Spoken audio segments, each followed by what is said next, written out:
ಅತ್ತೆ, ನಿಮ್ಮನ್ನು ನೋಡಿದ್ರೆ ಹುಷಾರಿಲ್ಲ ಅನಿಸ್ತಿದೆ, ಏನಾಯ್ತು? ಹಾಗೆಲ್ಲ ಏನೂ ಇಲ್ಲ ಪಾವನಿ, ಸ್ವಲ್ಪ ಸುಸ್ತು ಅಷ್ಟೇ. ಜ್ಯೂಸ್ ತಂದ್ಕೊಡ್ಲಾ? ಬೇಡ, ನನಗೆ ಕುಡಿಬೇಕು ಅಂತ ಅನಿಸ್ತಾ ಇಲ್ಲ. ಅತ್ತೆ ಹೀಗಂದ್ರೆ ಹೇಗೆ? ನಾನು ಜ್ಯೂಸ್ ತಂದು ಕೊಡ್ತೀನಿ, ಕುಡೀರಿ. ಆಮೇಲೆ ಹೋಗಿ ರೆಸ್ಟ್ ಮಾಡಿ. ಅಡುಗೆ ಮನೆ ಕೆಲಸ ಎಲ್ಲ ನಾನೇ ನೋಡ್ಕೋತೀನಿ. ಅತ್ತೆ ಕೂತ್ಕೊಳ್ಳಿ, ಬಂದೇರಿ.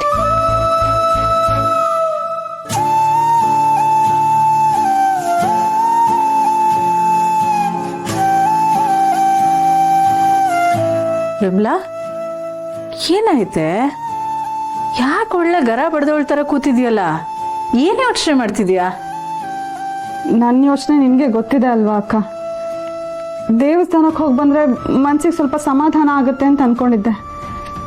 ಆದರೆ ಯಾಕೋ ಗೊತ್ತಿಲ್ಲ, ಮನ್ಸಿಗೆ ಸಮಾಧಾನನೇ ಆಗ್ತಿಲ್ಲ. ನೀನೇನು ಯೋಚನೆ ಮಾಡ್ತಿದ್ಯಾ ಅಂತ ನನಗೆ ಗೊತ್ತಾಯ್ತು ಬಿಡು. ನಾವೆಲ್ಲ ದೇವಸ್ಥಾನದಿಂದ ವಾಪಸ್ ಬಂದಮೇಲೆ ಆದಿ ಮತ್ತು ಲಕ್ಷ್ಮಿನ ಆ ಸ್ಥಿತಿನಲ್ಲಿ ನೋಡಿದ್ಯಲ್ಲ, ಅದ್ರ ಬಗ್ಗೆ ಯೋಚನೆ ಮಾಡ್ತಿದ್ಯಾ?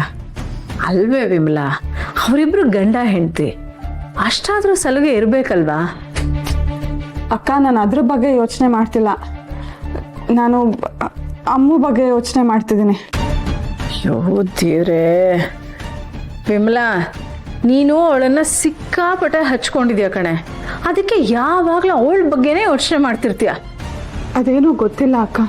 ಅಮ್ಮು ಇಲ್ಲಿ ಬೆಳೆದಿದ್ದ ವಾತಾವರಣನೇ ಬೇರೆ.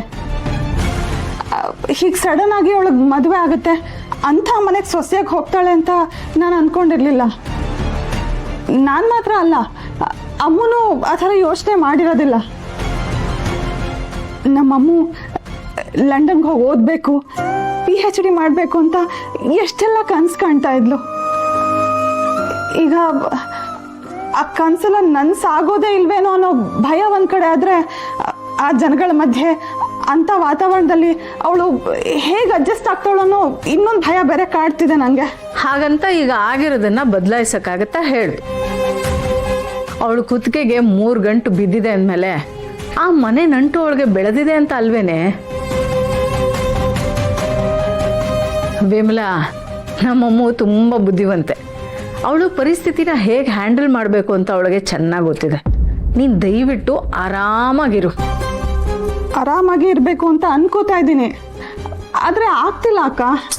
ನಾನು ಇದೇ ವಿಷಯವಾಗಿ ದೇವಸ್ಥಾನಕ್ಕೆ ಬಂದಿದ್ದು. ದೇವ್ರ ಹತ್ರ ಕೂಡ ನನ್ನ ಮಗಳ ಬದುಕನ್ನ ಸರಿ ಮಾಡಪ್ಪ ಅಂತ ಬೇಡ್ಕೊಂಡೆ.